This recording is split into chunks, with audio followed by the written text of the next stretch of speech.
Trust is a fragile thread that holds families together, but when that thread snaps, it can unravel everything you thought you knew about the people you love most. Last month, I discovered that my own parents had woven a web of deception so intricate that it nearly cost me my son forever. My name is Sarah Chen, and this is the story of how I learned that sometimes the people who claim to protect your child are the ones you need to protect him from the most.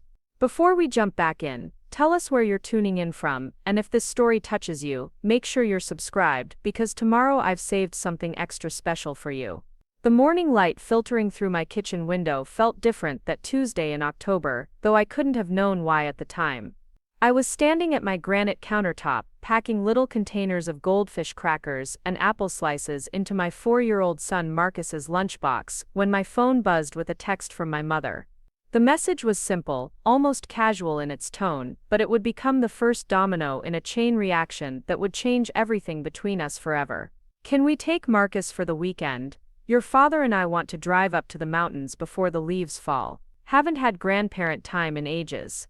I smiled as I read it, feeling that familiar warmth that comes when you think your parents are being thoughtful grandparents. My mother, Linda, had always been the orchestrator of family adventures, and my father, Robert, though quieter, seemed to genuinely enjoy his role as grandfather. They lived just 20 minutes away in the suburbs of Portland, in the same colonial house where I'd grown up, with its wraparound porch and the old oak tree that still held the remnants of my childhood tire swing. Of course, I texted back immediately. He'd love that. I can drop him off Friday after school. What I didn't know was that this simple exchange was setting into motion a plan that had been weeks in the making, a plan that would test every legal safeguard I'd quietly put in place, and every maternal instinct I'd developed since becoming a single mother 3 years ago. Marcus came bounding into the kitchen then, his dark hair still messy from sleep, wearing his favorite dinosaur pajamas that were getting too small but that he refused to give up. He wrapped his small arms around my legs, and I felt that surge of fierce protectiveness that had become as natural as breathing since his father, David, had walked out on us when Marcus was barely 1 year old. "Mama, can I have the cereal with the marshmallows?"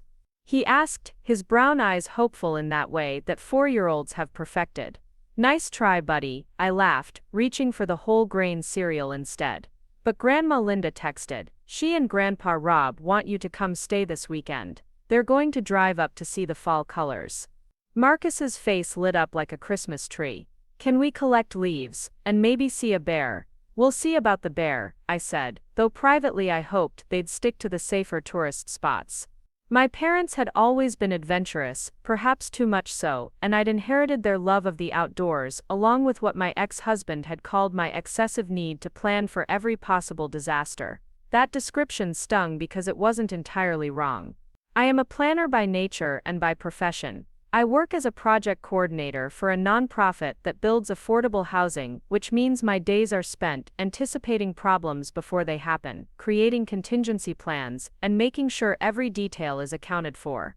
It's a skill that had served me well in my career and had become absolutely essential in single parenthood.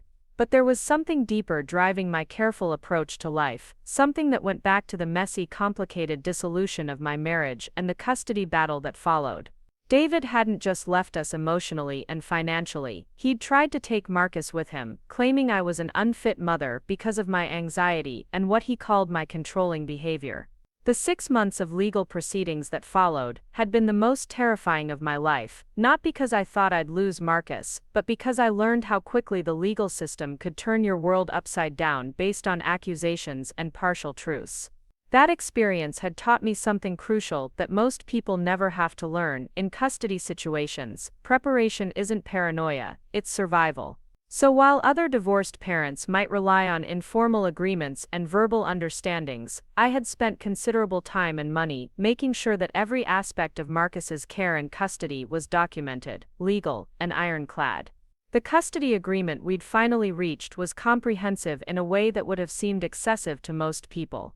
I had primary physical custody, with David getting supervised visitation every other weekend, though he rarely took advantage of it anymore.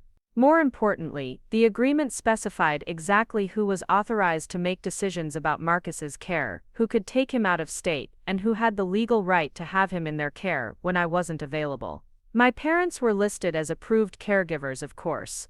They'd been wonderful grandparents from the day Marcus was born, stepping in to help during those early sleepless months and continuing to be a steady presence in his life even as David became increasingly absent.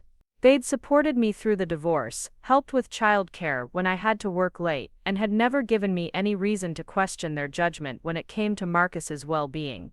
But I'd also included a provision that many people had called unnecessary. Any overnight stays, longer than 48 hours, required my written consent, and any travel outside of Oregon required not just my permission but a detailed itinerary. My lawyer had suggested these clauses, not because she thought my parents were untrustworthy, but because custody situations can change rapidly, and having clear legal documentation protects everyone involved. You never know when an ex-spouse might try to claim you're being reckless with custody arrangements, she'd warned me. Better to have the paperwork and never need it than to need it and not have it. At the time it had felt like overkill. David hadn't shown much interest in fighting for more custody, and my parents had always been respectful of my role as Marcus's primary caregiver. But I'd learned to listen to my lawyer's advice, even when it felt excessive, because the stakes were too high to take chances. Now, as I watched Marcus eat his breakfast and chatter about what he wanted to do with his grandparents, I felt grateful for that cautious approach in a way I couldn't have anticipated. There was something in my mother's text that nagged at me slightly, though I couldn't put my finger on what it was. Maybe it was the phrase, "haven't had grandparent time in ages," which wasn't quite true since they'd taken Marcus to the zoo just 3 weeks ago. Or maybe it was the timing, coming just a few days after a strange phone call from my father. That phone call had been odd in ways that I'd pushed to the back of my mind, but that now seemed worth reconsidering. My father had called on a Wednesday evening, which was unusual because he typically left the phone calls to my mother. He'd asked detailed questions about Marcus's school schedule, about my work travel plans for the next month, and about whether I had any big changes coming up in my life. "Just curious how you're managing everything," he'd said when I'd asked why he wanted to know. "You work so hard, Sarah. Your mother and I sometimes worry you're burning yourself out." It had been a sweet sentiment, and I'd appreciated their concern, but there had been something in his tone that felt different. My father had always been a straightforward man, someone who said exactly what he meant without much elaboration. But during that call, he'd seemed to be fishing for something, asking questions that felt scripted rather than spontaneous. I'd mentioned the call to my best friend, Jessica, the next day at work, mostly because it had struck me as uncharacteristic. "Maybe they're planning something nice for you," Jessica had suggested. "Like a surprise weekend getaway or something. You have been working a lot of overtime lately." That explanation had made sense at the time, and I'd filed the conversation away as evidence of my parents' thoughtfulness. But now, as I prepared to text my mother back about the weekend plans, that conversation took on a different tone in my memory. "Mom, the weekend sounds great," I texted. "What time should I drop him off Friday, and what time should I pick him up Sunday?" Her response came back quickly, almost too quickly, as if she'd been waiting for my message. "How about 3 p.m. Friday? And don't worry about Sunday pickup, we might extend the trip a bit, show him some different areas. I'll let you know when we're heading back." There it was, the first concrete detail that made my maternal alarm bells start ringing softly in the back of my mind. My parents had never been vague about return times before. They were both retired teachers, people who lived by schedules and routines, and they knew that I needed to plan my Sunday around Marcus's return.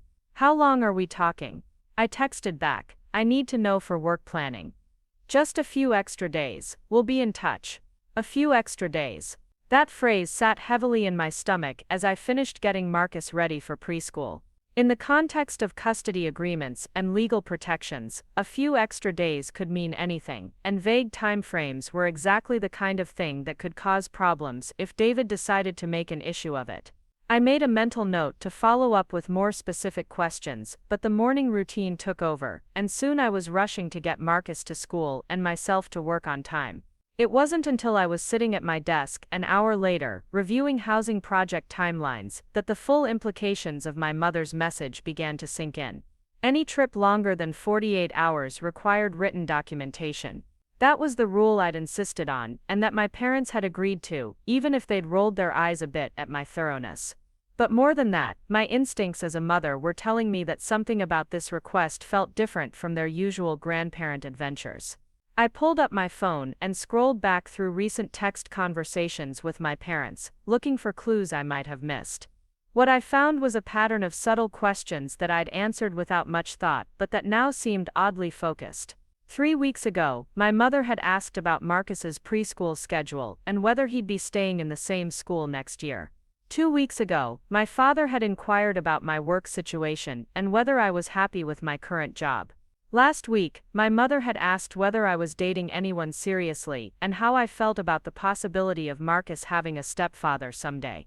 Individually, these were normal grandparent questions, the kind of conversations we'd always had. But taken together, they painted a picture of people who were gathering information systematically, as if they were building a case for something. That realization hit me like a cold wave, and I found myself staring at my computer screen without seeing it, my mind racing through possibilities I didn't want to consider. My parents had always been supportive of my decision to divorce David, had always backed me up when he criticized my parenting, had always seemed to understand that I was doing my best in a difficult situation. But they'd also made comments over the years about how hard single parenthood was, how much I was juggling, how they worried about both Marcus and me. Comments that had felt caring at the time, but that now seemed potentially loaded with different meaning. I picked up my phone and called my mother, needing to hear her voice and hoping to dispel the growing unease in my chest. "Sarah, honey," she answered on the second ring. "I was just thinking about you. Are you excited about having a free weekend?" "Actually, I wanted to talk more about the trip," I said, trying to keep my voice casual. "Where exactly are you planning to go? And when you say a few extra days, what does that mean specifically?" There was a pause on the other end of the line, just a beat longer than felt natural. "Oh, you know how your father is with his spontaneous ideas. We thought we'd play it by ear, see where the road takes us. Maybe head over to the coast if the weather's nice." "Mom, you know I need more details than that. My custody agreement requires written itineraries for any trips longer than 48 hours. Another pause, and when my mother spoke again, her tone had shifted slightly, becoming more defensive. "Sarah, we're his grandparents, we've been taking care of him since he was born. Surely you don't think we need formal paperwork for a little family trip?" The phrase "little family trip" stuck in my throat. There was something possessive about the way she'd said it, as if Marcus belonged to them as much as he belonged to me. It was a subtle shift, but I'd learned to pay attention to subtle shifts in language, especially when it came to custody and family dynamics. "It's not about trust, Mom, it's about protecting all of us legally. You know how careful I have to be with David still in the picture." "David hasn't shown any interest in Marcus for months," my mother said, and there was an edge to her voice that I rarely heard. "Maybe it's time to stop living your life around what David might or might not do." That comment felt like a slap, and I found myself gripping the phone tighter. My mother knew exactly why I was careful about custody documentation. She'd been there through every court hearing, every mediation session, every sleepless night when I'd worried that David might try to take Marcus away from me. "I'm not living my life around David," I said, hearing the defensiveness in my own voice. "I'm protecting my son, and part of that protection means following the custody agreement exactly as it's written." "Well, if that's how you feel, maybe this weekend isn't such a good idea after all." The threat was subtle but unmistakable. My mother was suggesting that if I insisted on following legal protocols, she and my father might withdraw their offer to spend time with Marcus. It was emotional manipulation disguised as hurt feelings, and it made my stomach clench with anxiety. But more than that, it confirmed that something was definitely wrong with this situation. The mother I knew, the grandmother who had always put Marcus's well-being first, would never use access to him as a bargaining chip in a disagreement with me. "Mom, I'm not trying to be difficult," I said, softening my tone, in hopes of de-escalating the tension. "I just need to know where you're going, and when you'll be back.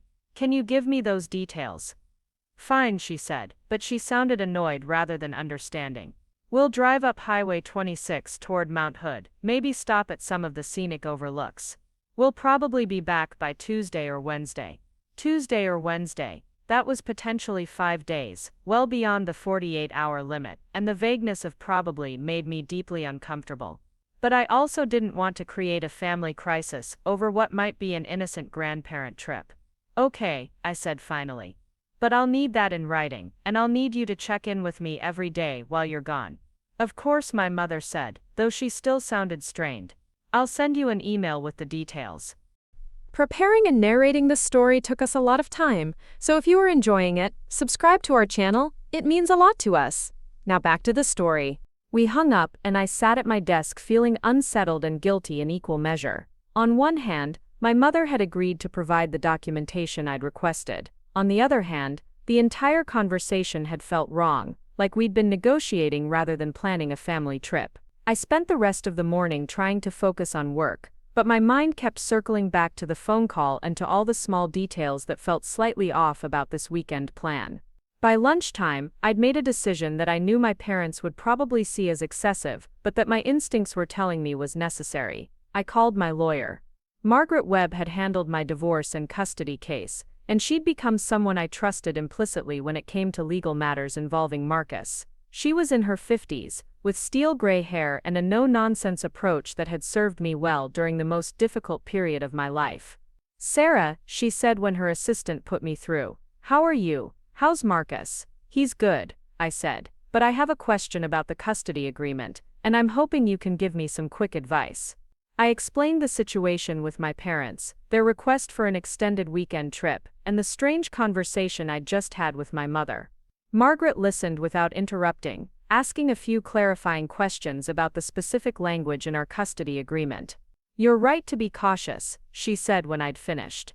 "Custody agreements exist to protect everyone involved, including grandparents. If your parents are planning to be gone longer than 48 hours, you absolutely need written documentation." "But am I being paranoid?" I asked. "They've never given me any reason not to trust them with Marcus." "Trust and legal protection are two different things," Margaret said. "Your parents might be completely trustworthy and still inadvertently put you in a vulnerable position if something goes wrong. What if there's an emergency?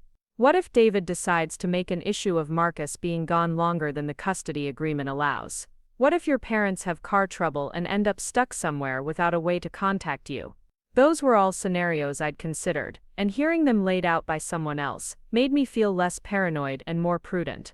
"My advice," Margaret continued, "is to get the written itinerary you requested, and make sure it includes specific dates, locations, and contact information. If your parents push back on that, then you know something else is going on." "What do you mean something else?" "I mean that grandparents who are planning an innocent trip with their grandchild shouldn't have any problem providing basic information about where they're going and when they'll be back. If they're resistant to documentation, it suggests they're either hiding something or they don't understand the legal implications of what they're asking for." After I hung up, I felt simultaneously better and worse. Better because Margaret had validated my concerns and given me clear guidance about how to proceed.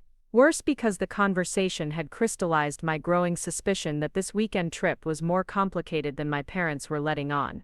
I decided to wait for the written itinerary my mother had promised before making any further decisions. But I also decided to do something I'd never done before.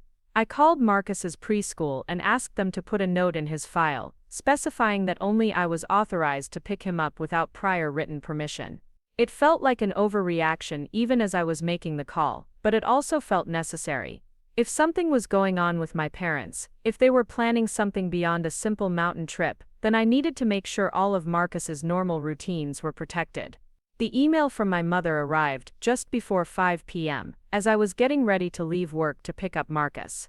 The subject line read, "Weekend Trip Details," and when I opened it, I found exactly what I'd asked for: a rough itinerary, contact information, and a promise to check in daily. Friday drive to Mount Hood area. Stay at the Timberline Lodge. Saturday scenic drives and leaf collecting. Sunday explore more of the mountain area. Monday, Tuesday drive toward the coast. Maybe stay in Cannon Beach. Wednesday drive home. It was more detailed than I'd expected, and it included phone numbers for the hotels where they planned to stay. For a moment I felt foolish for having worried so much.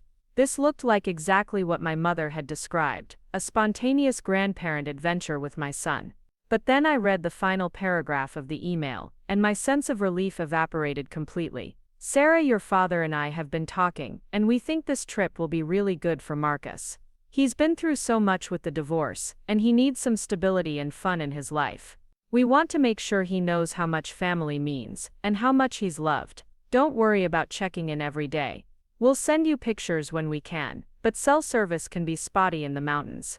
We love you and we're excited to make some special memories with our grandson.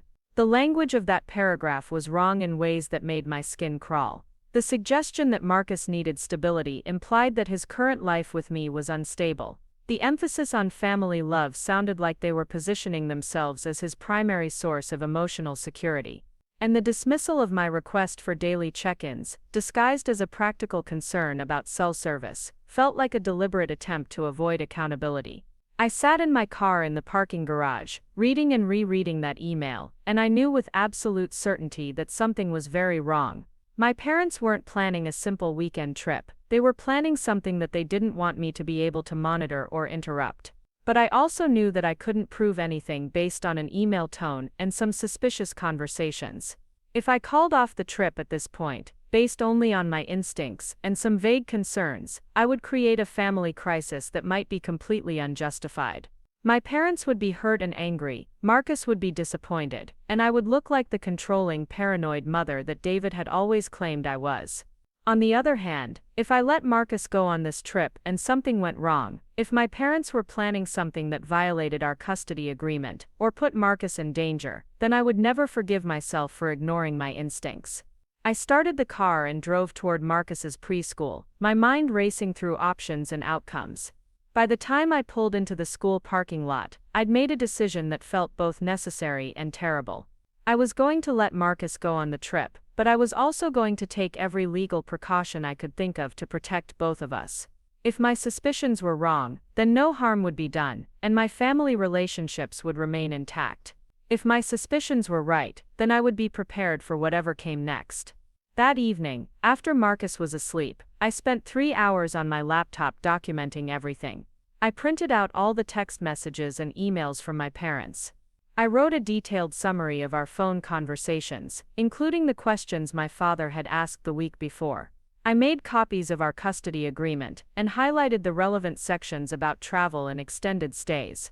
Then I did something that felt like a betrayal, but that I knew was necessary. I called David. We hadn't spoken directly in over a month, and his voice sounded surprised when he answered the phone. "Sarah, is everything okay? Is Marcus all right?" "Marcus is fine," I said quickly. "I'm calling because I need to make sure you're aware that he's going to be with my parents this weekend, from Friday to Wednesday." There was a pause. "That's a pretty long trip for a 4-year-old. "It is," I agreed. "They want to show him the fall colors, and maybe drive to the coast. I have all the details in writing, and I'll be in contact with them every day." I didn't mention my concerns about the trip, or my suspicions about my parents' intentions. That wasn't a conversation I wanted to have with David, and I certainly didn't want to give him ammunition to use against me later if something went wrong. "Okay," he said finally. "Thanks for letting me know. I hope he has a good time." We hung up and I felt both relieved and disappointed. Relieved because David hadn't objected to the trip, or suggested that it violated our custody agreement. Disappointed because part of me had hoped he would raise concerns that would give me a reason to call it off. Instead, I was left with my own doubts and instincts, and the knowledge that in less than 24 hours, I would be handing my son over to people I was beginning to suspect had their own agenda for his future. That night, I lay awake staring at the ceiling, going over every detail of the past few weeks, and trying to figure out what I might be missing.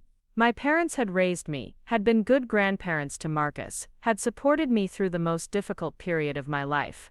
The idea that they might be planning something that went against my interests as Marcus's mother felt almost impossible to believe. But impossible wasn't the same as untrue, and as a single mother in a complicated custody situation, I'd learned that I couldn't afford to ignore my instincts just because they seemed unlikely or unfair. Friday afternoon arrived gray and drizzly, typical October weather that seemed to match my mood as I drove Marcus to my parents' house. He was chattering excitedly in the back seat about all the things he wanted to do with Grandma Linda and Grandpa Rob, and his enthusiasm should have made me happy. Instead, it made my chest tight with anxiety. "Remember what we talked about," I said as we pulled into their driveway. "You listen to Grandma and Grandpa, you stay close to them when you're hiking, and you call me every night before bedtime." "I remember, Mama," Marcus said, already unbuckling his seatbelt. "Can I go see if they have snacks?" I watched him run up the front steps to the porch, where my parents were waiting, both of them smiling and waving. They looked like any normal grandparents, excited to spend time with their grandson, and for a moment I wondered if I'd been creating drama where none existed. But when I walked up to the porch, with Marcus's overnight bag, my mother's hug felt stiff, and my father avoided making direct eye contact. "All set for your adventure?" I asked Marcus, kneeling down to his level. "Yep," he said, bouncing on his toes. "Grandpa Rob said we might see elk." "That would be exciting," I said, though privately, I hoped they'd stick to the safer, more populated areas. "Remember to call me tonight, okay?" "We'll make sure he calls," my mother said, but something in her tone suggested she considered it an unnecessary requirement, rather than a reasonable request. I hugged Marcus goodbye, breathing in the scent of his shampoo, and trying to memorize the feeling of his small arms around my neck. It was a longer hug than usual, and he squirmed a little. "Mama, you're squishing me," he laughed. "Sorry, buddy," I said, letting him go. "I love you, have fun, and I'll see you soon."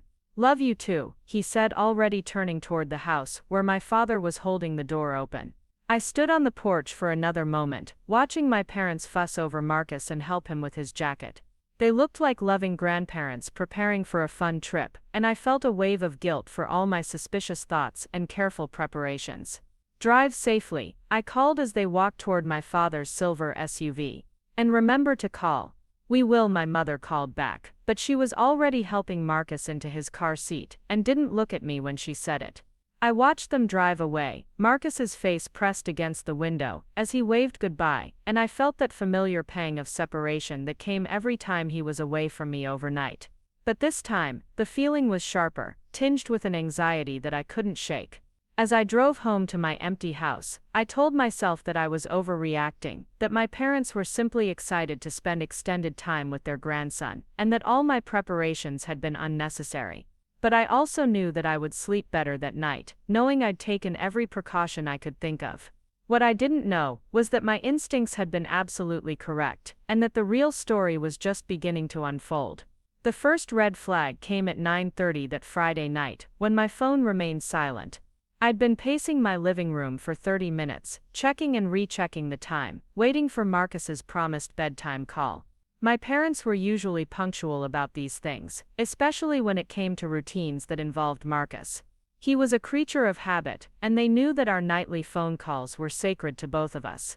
I tried calling my mother's cell phone first. It went straight to voicemail after one ring, which meant it was either turned off or out of service range. I tried my father's phone next, with the same result. Then I called the Timberline Lodge, the hotel they'd said they were staying at according to their itinerary. "I'm sorry," the desk clerk said after checking their system. "We don't have any guests registered under the names Robert or Linda Chen for tonight." A cold knot formed in my stomach. "Are you sure? They would have checked in this evening. Maybe they registered under a different name." "I can check, but we're not very busy tonight." "What would the other name be?" I realized I didn't know. My parents had been married for 35 years, and had always used their legal names for hotel reservations in the past. "Never mind," I said, "thank you." I hung up and stared at my phone, trying to come up with innocent explanations. Maybe they'd changed their minds about which hotel to stay at. Maybe they'd decided to camp instead, which would explain the lack of cell service. Maybe Marcus had fallen asleep early, and they didn't want to wake him for a phone call. But even as I ran through these possibilities, I knew they were rationalizations. My parents weren't spontaneous people who changed plans without communication. They weren't outdoorsy enough to camp with a 4-year-old on a whim, and they would never skip Marcus's bedtime call without at least sending a text to let me know why. I spent another hour calling every hotel and lodge I could find along Highway 26 toward Mount Hood. None of them had my parents registered as guests. By midnight, I was sitting on my couch with my laptop open, trying to track their location through my father's credit cards, but I didn't have access to his accounts and wouldn't until Monday when the banks opened. Sleep was impossible. I lay in bed listening to every creak of the house, every car that drove down my street, every sound that might indicate my parents were bringing Marcus home early. But the night passed in silence, and when morning came, my phone was still empty of messages or missed calls. Saturday dragged by in a haze of forced normalcy and growing panic. I cleaned my house thoroughly, organized Marcus's toys, and did 3 loads of laundry, trying to keep my hands busy while my mind raced through increasingly dark scenarios. I called both of my parents' phones every 2 hours, leaving carefully neutral voicemails asking them to call me back. "Hi Mom, just checking in. Hope you're having a good time. Give Marcus a hug from me and call when you get a chance." By Saturday evening, I'd moved past careful neutrality and into barely controlled desperation.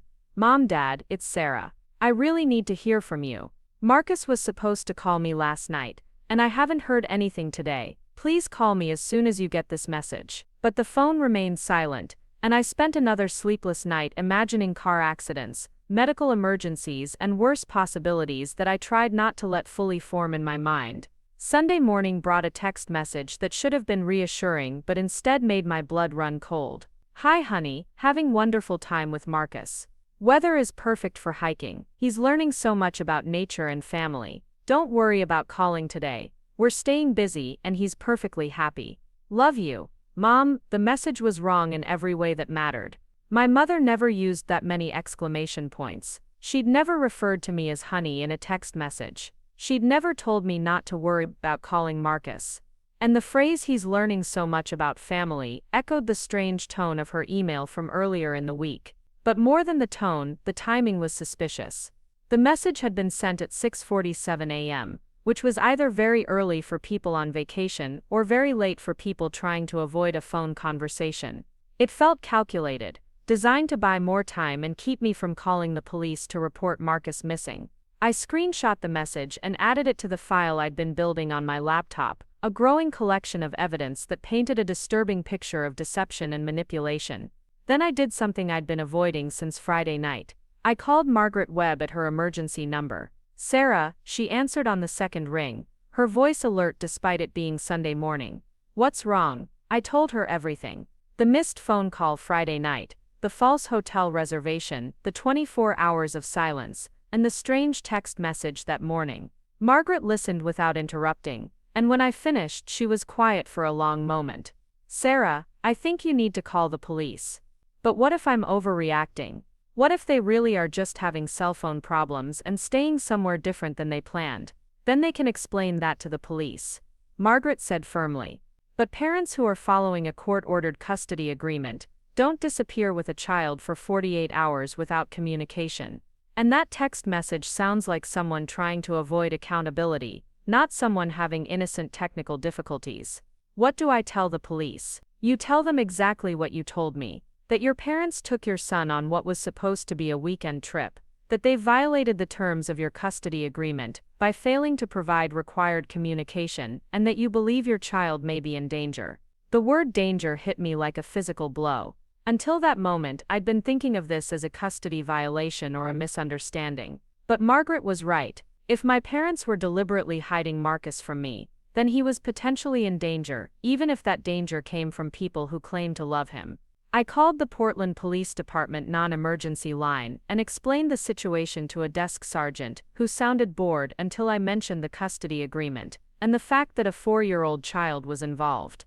Then her tone sharpened considerably. "Ma'am, I'm going to transfer you to Detective Rodriguez in our Family Crimes Unit. She'll want to speak with you directly about this." Detective Maria Rodriguez had a warm voice that carried an undercurrent of steel, and she asked detailed questions about my custody situation, my relationship with my parents, and the specific terms of the agreement that were being violated.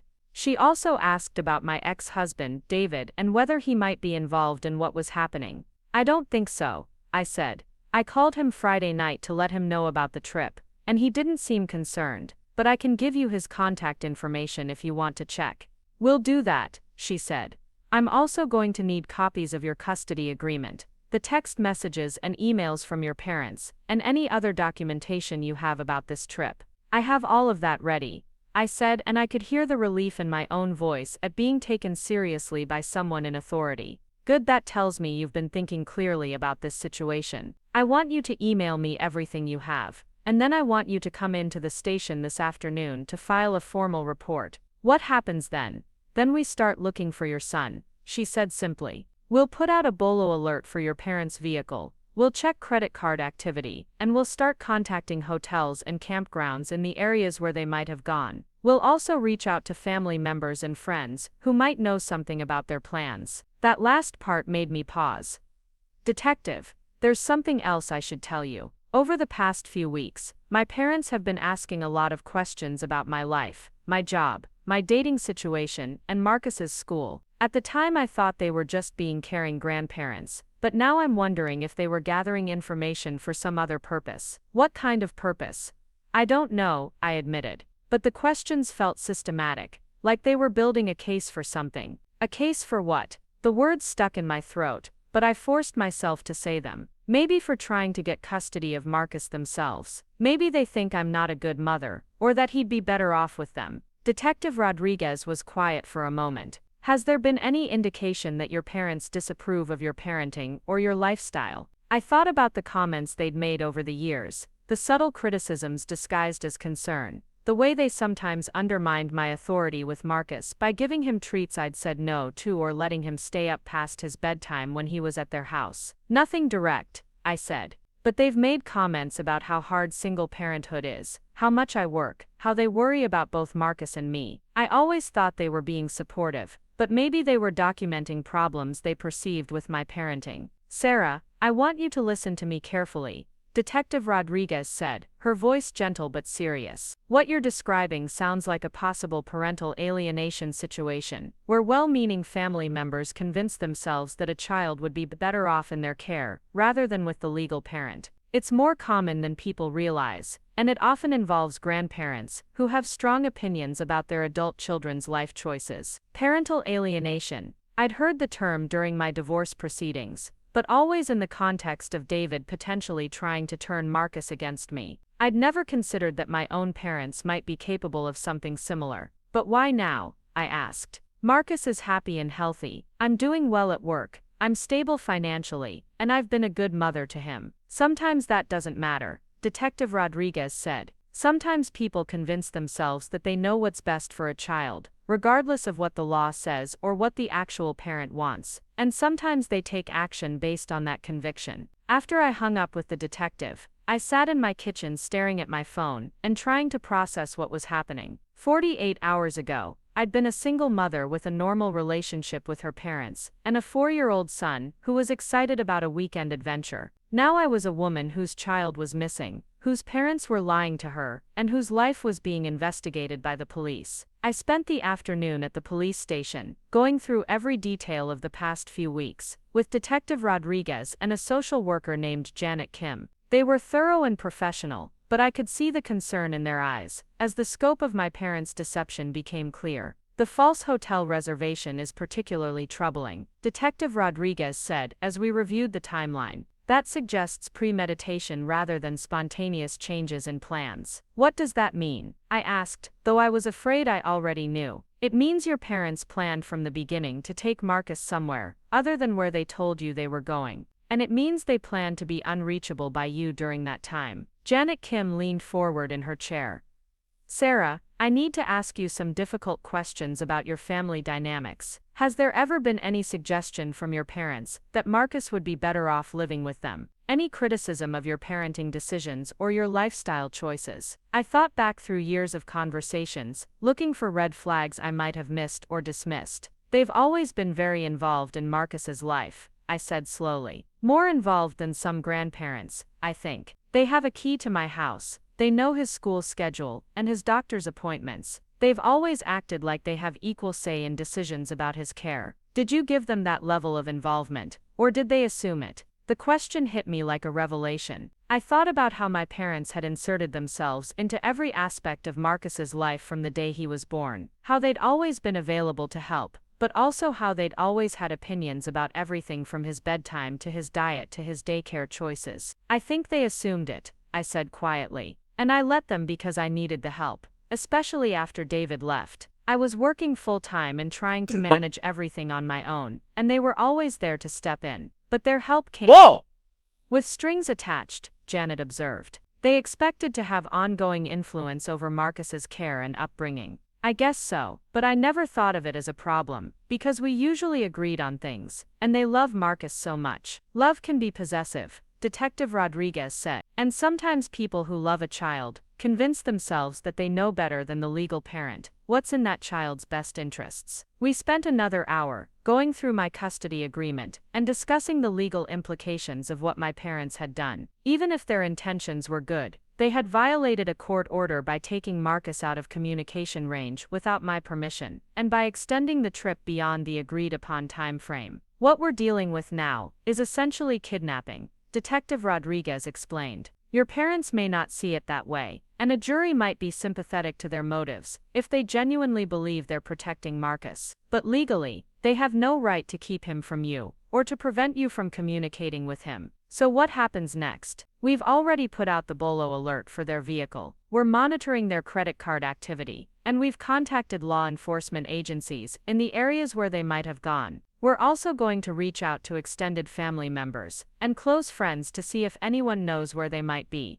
That evening I drove to my parents' house, even though I knew they weren't there. Detective Rodriguez had suggested that I look for any clues about their real plans, any evidence that might help us figure out where they'd taken Marcus. I used my key to let myself in, feeling like an intruder in the house where I'd grown up. Everything looked normal at first glance, but as I moved through the rooms, I began to notice small details that painted a troubling picture. In my father's study, I found a stack of legal documents on his desk: child custody statutes, printed from the internet, information about grandparents' rights in Oregon, articles about the best interests of the child standard in custody determinations. There were handwritten notes in the margins, questions about what constituted an unfit parent, and what evidence would be needed to petition for custody. My hands shook as I photographed each document with my phone. My parents hadn't just planned to take Marcus on an extended trip.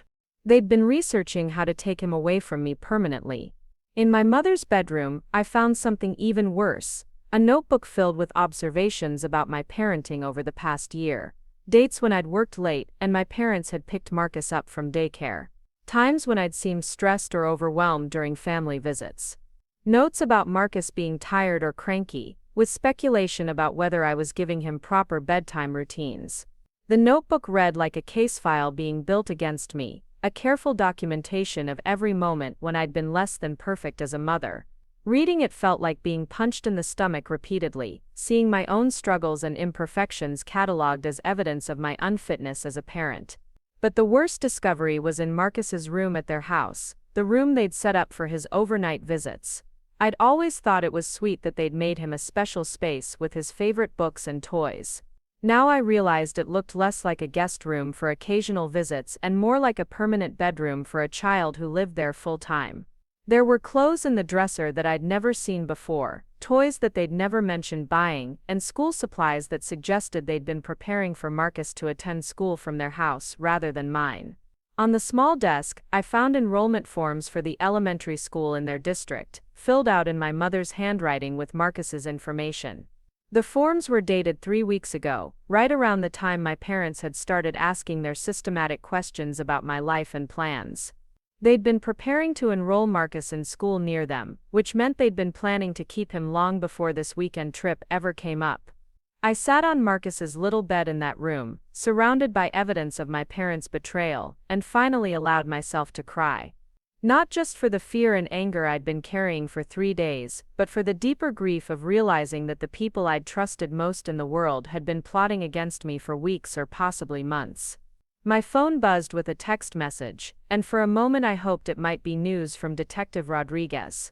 Instead, it was another message from my mother, sent from a different phone number than usual. "Sarah, we need you to stop involving the police in our family business. Marcus is fine and happy, and we're taking good care of him. We'll be in touch when we're ready to talk. Please trust that we're doing what's best for him." The message was infuriating in its condescension and its assumption that they had the right to decide what was best for my son. But it was also revealing in ways they probably hadn't intended. The fact that they were using a different phone number suggested they were trying to avoid having their location traced. The timing of the message, coming just hours after I'd filed the police report, suggested that they were monitoring the situation and knew about the investigation. Most importantly, the phrase "we'll be in touch when we're ready to talk" confirmed that this wasn't a miscommunication or a series of innocent mishaps. My parents had deliberately taken Marcus and were deliberately keeping him from me, and they planned to continue doing so until they achieved whatever goal they'd set for themselves. I forwarded the message to Detective Rodriguez, and then called her directly. She answered on the first ring, which told me she'd been expecting to hear from me. "Sarah, we just got a hit on your father's credit card. He used it this afternoon at a gas station in Bend, about 3 hours south of where they told you they were going." Bend was in the opposite direction from the coast, where my parents had claimed they might go after Mount Hood. It was also a much larger city with more places to hide and more options for long-term accommodation. "Are you sending someone there?" "We've already contacted the Bend Police Department, and they're checking hotels and motels in the area. We've also traced the phone number your mother used to send that text message. It's a prepaid cell phone that was purchased with cash yesterday in Bend, so they planned this. The new phone, the false itinerary, all of it." "It's looking that way," Detective Rodriguez said. "Sarah, I need to prepare you for the possibility that your parents may have taken Marcus out of state. Bend is only about 4 hours from the California border, and if they're really committed to keeping him, they might try to establish residency somewhere else." The thought of Marcus being taken out of Oregon, away from everything familiar to him, made me feel physically sick. But it also made me angry in a way that burned through my fear and grief. What can I do? Right now, the best thing you can do is let us handle the investigation. But I also want you to think about other family members or friends who might be helping your parents or who might know more about their plans than they're letting on. I thought about my parents' social circle, the retired teachers and longtime neighbors who made up their closest friendships. Most of them had known me since I was a child, and I'd always assumed they supported my role as Marcus's mother.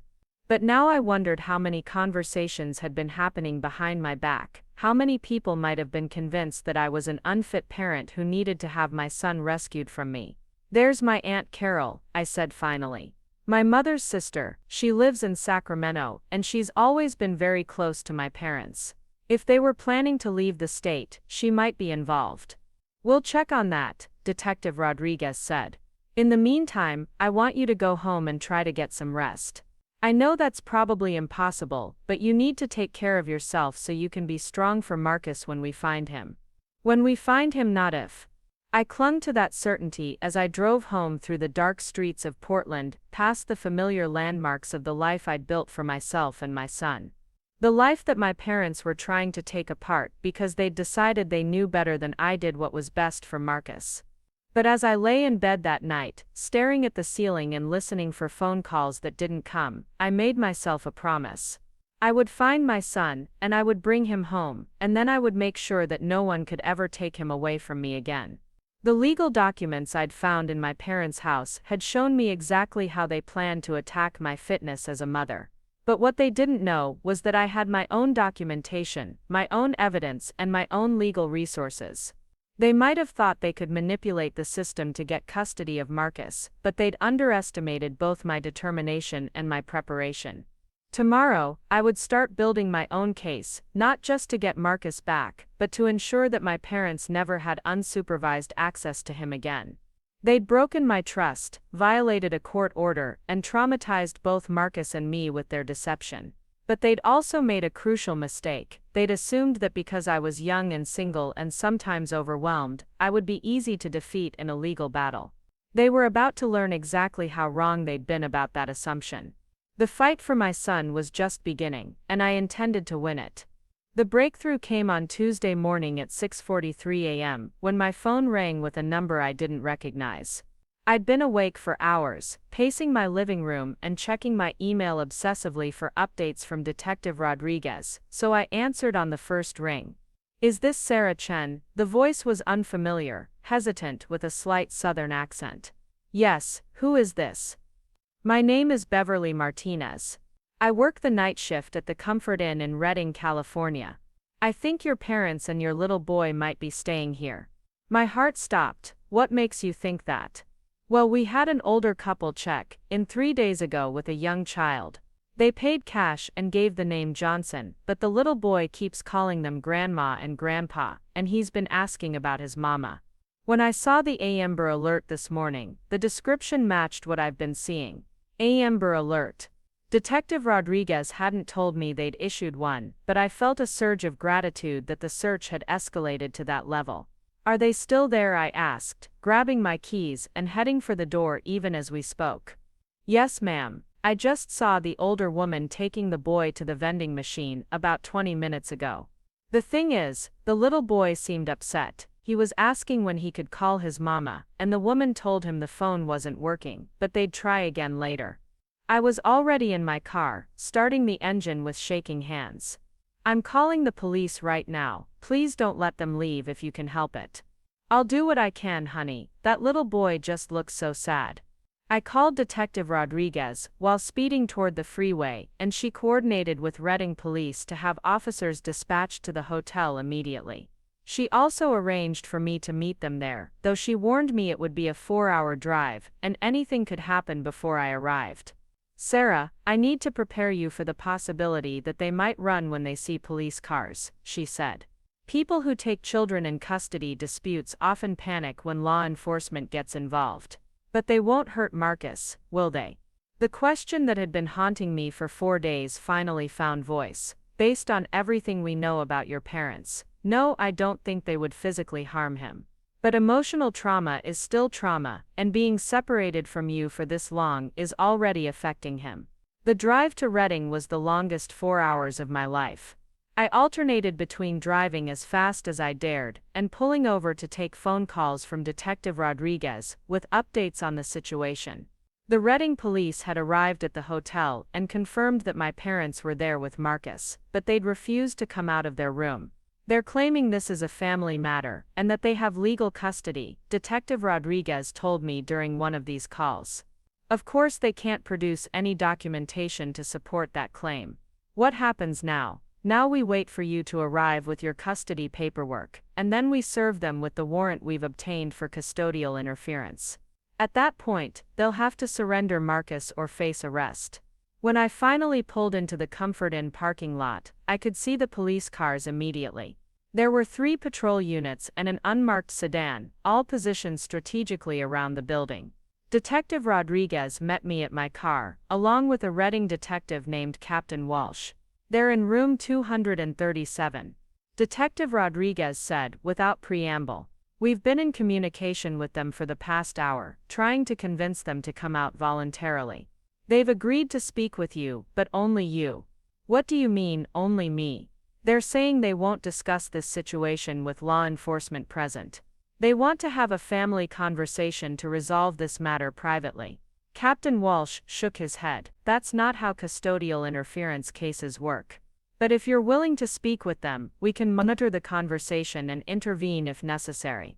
I looked up at the second floor of the hotel, trying to spot which window might be hiding my son. Somewhere up there, Marcus was waiting for me, probably confused and scared and wondering why I hadn't come to get him yet. I'll talk to them, I said. But I want Marcus out of that room first. I don't want him to witness whatever confrontation is about to happen. We can arrange that, Detective Rodriguez said. But Sarah, I need you to understand that your parents are probably going to try to justify what they've done. They're going to claim they were protecting Marcus, that they were acting in his best interests. Don't let them manipulate you into thinking this was anything other than a serious crime. I nodded though, part of me was still struggling to think of my parents as criminals.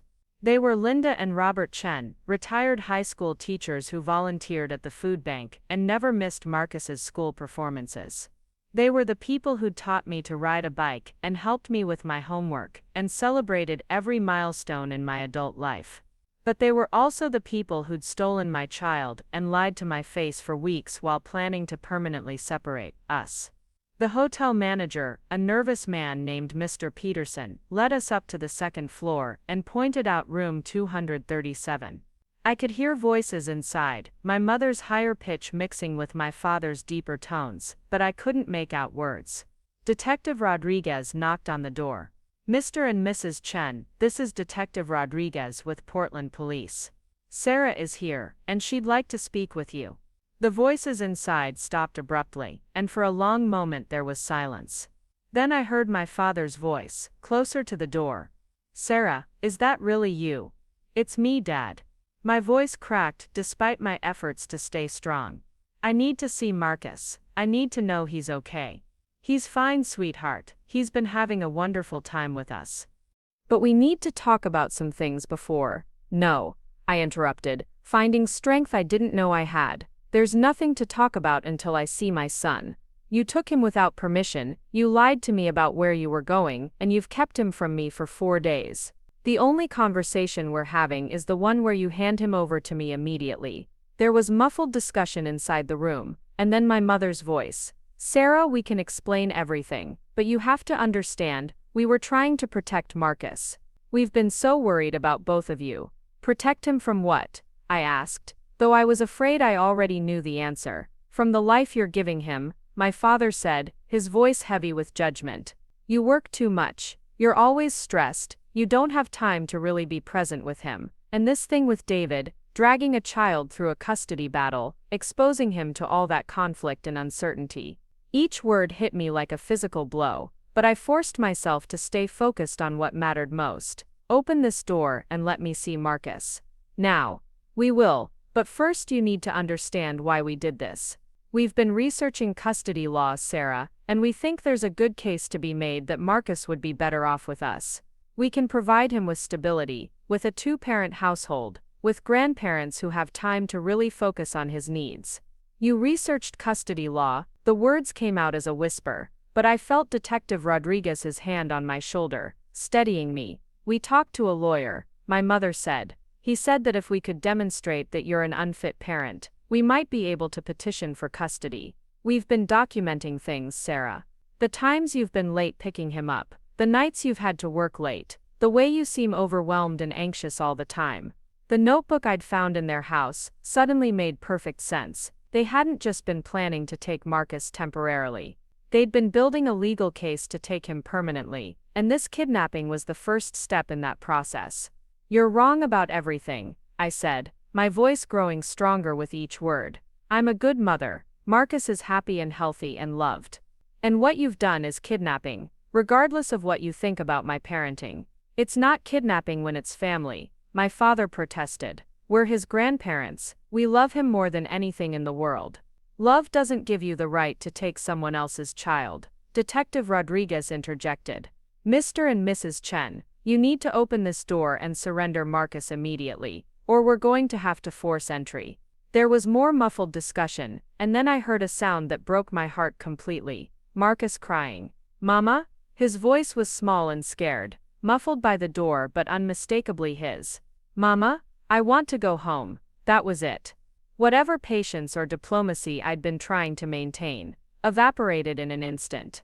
Marcus, baby, I'm here, I called through the door. Mama's here, and we're going home right now. I want my mama, he cried louder, and I could hear him getting closer to the door. Grandma said you were busy, but I want to go home. Detective Rodriguez stepped forward and spoke in her official voice. Mr. and Mrs. Chen, you have 30 seconds to open this door voluntarily, or we're coming in. You're in violation of a court order, and you're causing emotional distress to a child. This ends now. The door opened so suddenly that I stumbled forward. My father stood there looking older than I'd ever seen him, his face gray with exhaustion and something that might have been shame. Behind him I could see my mother holding Marcus, who was reaching toward me with tears streaming down his face.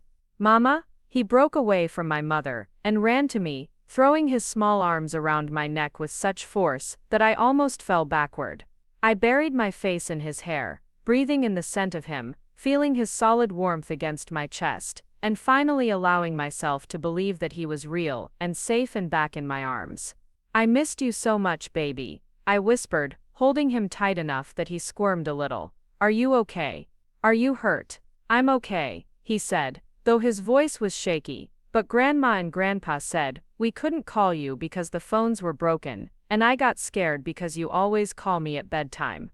I looked up at my parents, who were standing frozen in the doorway of the hotel room. My mother's face was streaked with tears, and my father couldn't meet my eyes.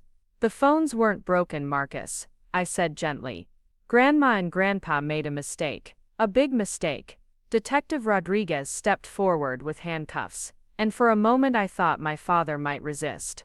But he held out his hands and allowed himself to be cuffed, his shoulders sagging in defeat. "Sarah," my mother said as Captain Walsh moved toward her with a second pair of handcuffs. "Please don't let them arrest us. We're family. We can work this out as a family." "You stopped being family the moment you decided to steal my son," I said, surprised by how calm my voice sounded. "You made your choice when you lied to me, when you researched how to take him away from me permanently, when you ignored his crying for his mother, because you thought you knew better than I did what was good for him."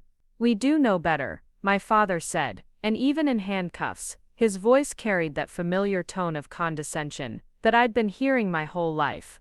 "You're 28 years old, Sarah. You're divorced, you work too much. You don't have enough support. Marcus needs stability. Marcus needs his mother," Detective Rodriguez said firmly, as she helped my mother into the handcuffs. "And what he doesn't need is to be traumatized by people who claim to love him, but who are willing to separate him from his primary caregiver to satisfy their own agenda." The drive back to Portland was surreal. Marcus fell asleep in his car seat within the first hour, exhausted by 4 days of stress and confusion. Detective Rodriguez followed behind us in her own car, and I found myself checking my rearview mirror compulsively, still not quite believing that this nightmare was over. Marcus woke up as we crossed the city limits, and the first thing he said was, "Are we going home to our house, Mama?" "Yes, baby, we're going home to our house." "Good," he said sleepily. "I don't want to go on any more trips for a while." "Neither do I thought. But what I said was, we don't have to go anywhere you don't want to go." That evening, after Marcus had been checked by a pediatrician and deemed physically unharmed, after I'd given my full statement to the police, after I'd spoken with the district attorney about pressing charges, I finally allowed myself to fully process what had happened. My parents were in jail, charged with custodial interference, kidnapping, and child endangerment. They would likely be released on bail within a few days, but their arrest was just the beginning of a legal process that would fundamentally change our family forever. Margaret Webb came to my house that night to discuss the immediate legal steps we needed to take. The first priority was obtaining an emergency restraining order that would prevent my parents from having any contact with Marcus until the criminal case was resolved. The second priority was filing for a modification of the custody agreement to ensure that this could never happen again. "I need you to understand that this is going to be a long process," Margaret warned me, as we sat at my kitchen table, surrounded by legal documents. "Your parents are going to hire their own lawyer, and they're going to argue that they were acting in Marcus's best interests. They'll try to paint you as an unfit parent who was neglecting your son, but they kidnapped him," I protested. "Doesn't that trump whatever criticism they have of my parenting?" "It should," Margaret said, "but family court can be unpredictable, especially when grandparents are involved. We need to be prepared for them to present their documentation of your supposed shortcomings as evidence that they were justified in taking action." Over the following weeks, the full scope of my parents' planning became clear through the discovery process. They'd been building their case against me for nearly 6 months, documenting every time I'd been late for pickup, every time Marcus had seemed tired or cranky in their presence, every instance where I'd seemed overwhelmed or stressed. They'd consulted with a lawyer who specialized in grandparents' rights cases, and had been advised that if they could demonstrate that I was an unfit parent, and that Marcus was suffering in my care, they might be able to petition for custody. The kidnapping, their lawyer argued, had been a desperate attempt to protect a child they believed was in danger. What they hadn't counted on was the strength of my own documentation and preparation. Every text message, every email, every phone call had been saved and cataloged. The custody agreement I'd insisted on having was ironclad and clearly defined the boundaries of their authority. Most importantly, the psychological evaluation that Marcus underwent, at the court's request, showed no signs of neglect or abuse, but clear signs of trauma from being separated from me. The trial took place 4 months later. My parents had been released on bail, and were living under the restraining order that prevented them from contacting Marcus or me. They'd hired an expensive attorney, who tried to argue that they were loving grandparents, who had made an error in judgment, while trying to protect their grandson, but the evidence against them was overwhelming. The false hotel reservation, the prepaid cell phone, the research into custody law, the notebook documenting my supposed failures as a mother, the room they'd prepared for Marcus in their house. All of it painted a picture of deliberate, premeditated kidnapping, rather than a spontaneous decision made in Marcus's best interests. The prosecution presented testimony from Beverly Martinez, the hotel clerk, who'd recognized Marcus from the Amber Alert. She described how upset he'd been, how he'd repeatedly asked for his mother, and how my parents had lied to him about why he couldn't call home. Most damaging to my parents' case was the testimony from the child psychologist, who had evaluated Marcus. She explained that while he showed no signs of abuse or neglect, he exhibited clear symptoms of separation anxiety, and had been traumatized by being kept from his primary caregiver, without explanation. Children Marcus's age don't understand complex adult motivations. Dr. Patterson testified. All he knew was that he was separated from his mother without warning, and that the adults he trusted were preventing him from contacting her. That kind of experience can have lasting psychological effects. My parents were convicted on all counts. My father was sentenced to 18 months in prison, while my mother received a year of house arrest and probation. More importantly for Marcus and me, they were legally prohibited from having any unsupervised contact with him until he reached the age of majority. The custody agreement was modified to remove them from the list of approved caregivers, and to specify that any future contact with Marcus would require court approval and professional supervision. It was heartbreaking in some ways, cutting Marcus off from grandparents who had genuinely loved him, but it was also necessary to protect him from people who had shown they were willing to prioritize their own judgment over his well-being. Today, 2 years later, Marcus is a happy, thriving 6-year-old who barely remembers the 4 days when his grandparents took him away from me. We've moved to a new house across town, changed his school, and built a life that doesn't include the people who raised me, but who ultimately chose their own desires over the legal rights of their daughter and the emotional needs of their grandson. I still struggle sometimes with the loss of my parents, with the grief of having to cut them out of our lives to protect Marcus. They send letters occasionally, which my lawyer reviews before I decide whether to read them. They always express remorse and claim they were only trying to help, but they never seem to understand that what they did was fundamentally wrong, regardless of their intentions. Marcus asks about them sometimes, and I tell him that they made some bad choices, but that they loved him very much. When he's older, I'll explain the full situation and let him decide whether he wants to have a relationship with them. But for now, my job is to protect him from people who have proven they're willing to cause him trauma in service of their own agenda. The experience taught me something crucial about the difference between love and possession, between caring for someone and controlling them. My parents genuinely loved Marcus, but they loved him in a way that prioritized their own feelings and judgments over his actual needs and my legal rights as his mother. It also taught me to trust my instincts, even when they seemed to conflict with family loyalty or social expectations. Every red flag I noticed, every uncomfortable conversation, every strange question, had been my subconscious mind recognizing that something was wrong. Learning to listen to those signals and act on them probably saved Marcus from a much longer and more traumatic separation. Most importantly, it reinforced my understanding that being a good parent sometimes means making difficult, painful decisions to protect your child from people who claim to love them, but who are willing to cause them harm. Love without respect for boundaries isn't love at all, it's possession, and it can be just as dangerous as outright abuse. Marcus is safe now, and we're building a life together that's based on honesty, trust, and respect for each other's needs and feelings. It's not the life I thought we'd have, and it's not the family structure I grew up believing in, but it's ours, and it's good, and no one can take it away from us again. The legal protections are in place, the documentation is thorough, and most importantly, Marcus knows that his voice matters, that his feelings are valid, and that no one, even people who claim to love him, has the right to separate him from his mother without his consent and understanding. Sometimes the people who hurt you most are the ones who raised you, who taught you about love and family and trust. But sometimes protecting the family you've built means walking away from the family you were born into. It's a choice no parent should have to make, but when faced with that choice, there's only one right answer. You choose your child, every time, no matter what it costs you.